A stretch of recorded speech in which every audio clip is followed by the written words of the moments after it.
ஸ்டாலின் என்ன சொன்னாரு? நான் ஆட்சிக்கு வந்தா அந்த கல்வி கடனை நான் ரத்து பண்றேன். பண்ணிட்டாரா? 5 வருஷம் இல்ல, பண்ணல. கடனாலும் ரத்து பண்ண முடியாதுமா, அதுவே பொய்யான வாக்குறுதி. கடன் யார் வாங்கினாலும் வங்கியில செலுத்தி தான் ஆகணும். அரசாங்கம் வாங்கினாலும் கடனை செலுத்தி தான் ஆகணும். அதனால இப்ப எடப்பாடி என்ன சொல்றாரு? உண்மையான வாக்குறுதியை கொடுத்திருக்காரு. என்னன்னு, நான் முதலமைச்சர் ஆனால் வங்கியிலே உங்கள் பிள்ளைகளுடைய படிப்புக்காக வாங்கின கடனை தமிழ்நாடு அரசு, என் அரசு நானே ஏற்றுக்கொள்வேன். அரசாங்கம் ஏற்று அரசாங்கம் வங்கிக்கு பணத்தை கட்டும். தமிழ்நாடு அரசு பணத்தை கட்டும். நாங்கள் கட்டுவோம், கட்ட முடியும். ஏன்? எங்க கூட்டணியில் யார் இருக்கிறாங்க? இந்திய நாட்டுடைய பாரத பிரதமர் ஜி எங்க கூட இருக்கிறார். ஜி இருக்கிற வரைக்கும் ஜி பூம்பா மாதிரி எல்லாமே நடக்கும் தமிழ்நாட்டுக்கு. மோடி எங்க கூட இருக்கிறார். கல்வி கடன் ரத்து பண்ணும். எப்படி? ஆட்சிக்கு வந்த உடனே இந்தியன் பேங்க்கு, ஸ்டேட் பேங்க்கு, யூனியன் பேங்க் எல்லா சேர்மன் வாங்கணும் சொன்னா வந்தே ஆகணும்.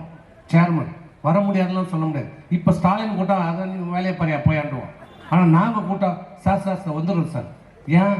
மோடி எங்க கூட இருக்காரு. ஐயா சொல்லுங்க ஐயா, எவ்வளவு கடன் இருக்குது தமிழ்நாட்டில்? 20,000 கோடி. சரி, வட்டி எவ்வளவு? அபராத வட்டி எவ்வளவு? அது ஒரு 10,000 கோடி இருக்கு. வட்டி எல்லாம் கட்ட முடியாது. அபராதம் இல்லைங்க, கட்ட முடியாது.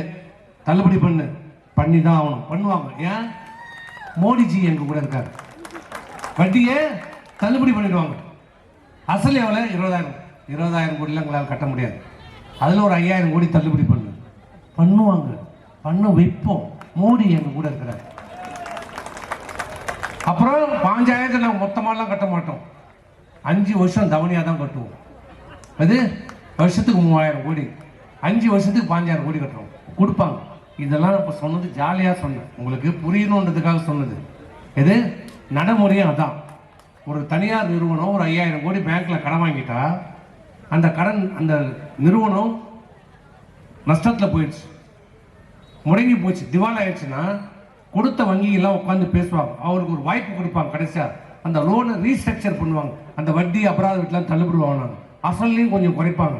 குறைச்சி இந்த 2 தவணையா 3 தவணையா நீ கட்டுணுவாங்க. இதுதான் நடைமுறை வங்கியில. இதை பண்ணாரா ஸ்டாலின்? பண்ணியிருக்கலாம்ல.